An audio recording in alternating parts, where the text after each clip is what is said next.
You know, it's all fun and games on social media until somebody says check the scoreboard, which is what a fan did with Antonio Brown yesterday. Antonio Brown engaging with fans, and then one of them posted an image of JuJu Smith-Schuster with the designation that he was the Steelers' 2018 MVP.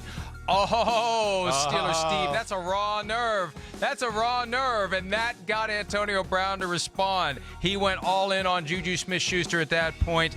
Boy fumbled the whole postseason in the biggest game of the year. Everyone went blind to busy making guys famous. Not enough reality these days. I don't know what any of that means, but I do know that it means this. It's a shot at JuJu Smith-Schuster, and that sparked an interesting afternoon on Twitter because, to his credit, Chris, JuJu Smith-Schuster was not taking any more crap from Antonio Brown. He tweeted his way out of Pittsburgh. Antonio, you've won. You got out. You got your money. Shut up about the Steelers and move on. There is nothing good that comes from you taking shots at anyone in Pittsburgh now that you're not in Pittsburgh anymore. No, I mean, it definitely does him no good. I don't understand it. It's really a bad look. I mean, it makes him look a little bit insecure. There's no other way to say it about Antonio Brown. I mean, it's obviously showing the cards that there was jealousy and all the things that we talked about at the end of the regular season last season where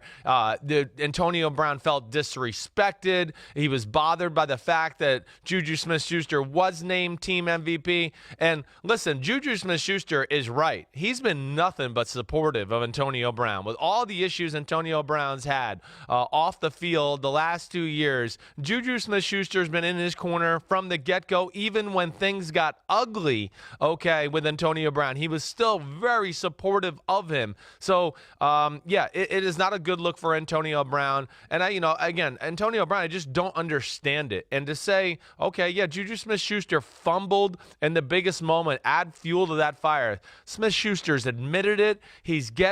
And really, Antonio Brown, he just can't talk about performances in big games because really arguably the next week was every bit as a big game and you weren't even there that week to get ready and prepare for the game and then weren't allowed to play, and you want to blame the Steelers because they didn't let you play because you broke like 9 team rules, but somehow that's the Steelers' fault. So I'm on team JuJu with this one all the way.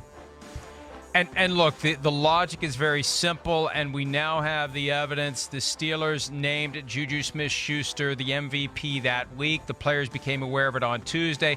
On Wednesday, Antonio Brown had his blow-up and walked out of practice and didn't show up again. Wanted to come in and play on Sunday, and Mike Tomlin told him no. And it's clear now that it was that jealousy, that very basic human emotion. Is it one of the 7 deadly sins? I don't know, but it reared its ugly head here, and it got Antonio Brown to a boiling point, and it still exists. It's still there. The resentment and the jealousy of the guy who was going to take Antonio Brown's place and now is taking his place in Pittsburgh because Brown wanted out of town. And some of the things that Smith-Schuster said in response to Brown, all I ever did was show that man love and respect from the moment I got to the league. I was genuinely happy for him, too, when he got traded to Oakland with a big contract. Now he takes shots at me. Crazy how that big ego has got to be to take shots at people who show you love. That's JuJu Smith-Schuster. And it really is astounding to me. And it makes me wonder, Chris, how much of this routine that we saw from Antonio Brown January, February, and into March before he was traded, how much of it really was engineered and calculated, and how much of it was just Antonio Brown being Antonio Brown? And, it's not like he won a strategic game that he played. He just was being him. The Steelers were going to move on without him anyway, and it looks like he came out of it with this carefully crafted victory when, like I've said time and again, maybe the Steelers just wanted him out. Ben Roethlisberger may have said, I want him out. And what he said on social media really didn't matter. Yeah, well, maybe it didn't. Either way, I mean, he hasn't handled himself right or correctly since the season ended. I don't really understand, again, what he accomplishes by taking these shots at JuJu Smith-Schuster. You know, I guess the big thing I would talk about with Antonio Brown and his issues here, you know, again, it's just showing you that he's a handful and that the Oakland Raiders are going to have to deal with a guy who, if you don't get him the ball and he's not comfortable and his ego's not being placated to, you better watch out. It's just more evidence. And I think the big thing to me, again, where I go back to this, you know, here we are, Pittsburgh still having to hear about Antonio Brown. I just don't understand why they let him out the door so easily. I don't. I understand that they wanted to be done with it, but I want to argue at the same time, you know, again, it kind of makes it look like, you know, you're letting the bad guys run the show there in Pittsburgh. Oh, I want to get out. I'm out of here. You know, I think Pittsburgh could have sent a stronger message to their team and the rest of the NFL, because we've heard that teams are not happy with the way the Pittsburgh Steelers handled the Antonio Brown situation. If they drew more of a concrete line or a line in the sand here to say, no, we're not just going to let you go out the door and break team rules and act like a fool and get whatever you want. That, to me, is also part of this issue. Antonio Brown just got emboldened by what he did. He feels like he's the man. I mean, he's making comments. I want to show people how to do better business, even though I think this is the only time in the history of the league this is going to happen. I mean, they really placated to his ego more there, and I guess that's where I blame Pittsburgh in this whole situation to a degree as well. And that's why I can see other teams being upset with the Steelers for giving in and allowing this precedent to be created where players think they have power and control now. And what it's going to require is someone to stand up to a player like the Eagles did in 2005 with Terrell Owens to push the balance back in the other direction. Now, the Raiders are going to have to deal with this guy, and you dealt with John Gruden.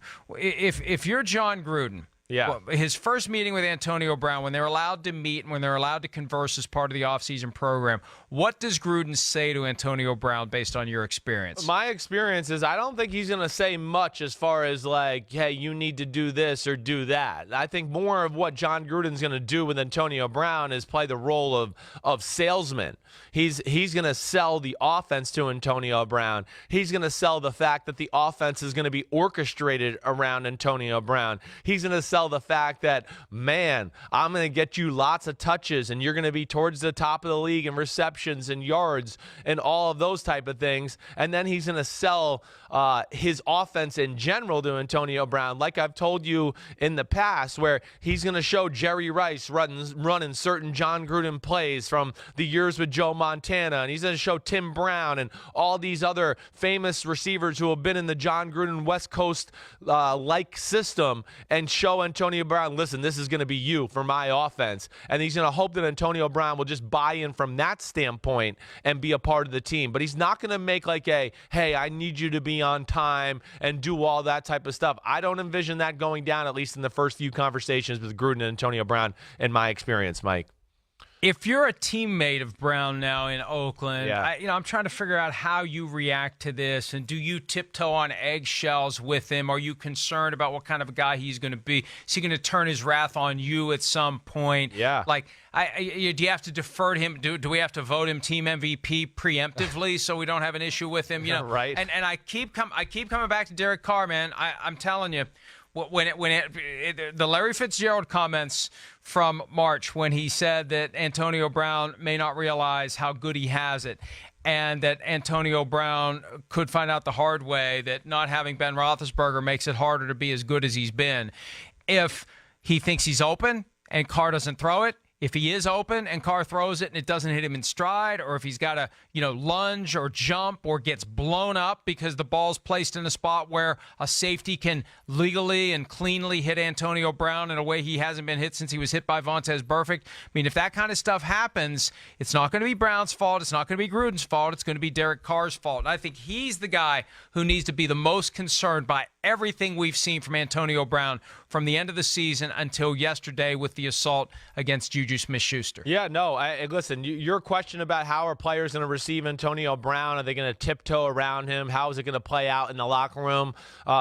Listen, I mean, Antonio Brown obviously has a social media fix. I mean, to me, it's mind-blown emoji on why he's even worried about answering some guy who says JuJu Smith-Schuster was the team MVP and he feels like he has to respond to that guy on Twitter. To me, when you're Antonio Brown, come on, just take the loved ones and respond to the ones that are all loving, move on, be positive, go forward. But teams, the players in the locker room, I mean, no, Antonio Brown's been anointed somewhat king of the locker room right off the bat. I mean, players are going to know, damn, I don't want to really say anything even close to insensitive about Antonio Brown on social media. So they're not even going to, nothing is going to get close to negative there. But two, they've seen the way John Gruden's acted since he signed Antonio Brown. The players have also seen the fact that, 3 years, $50 million on top of that. So they know where he stands in the pecking order. And money talks a lot of the times in the locker room. And when there's money on a certain player, the rest of the locker room knows, man,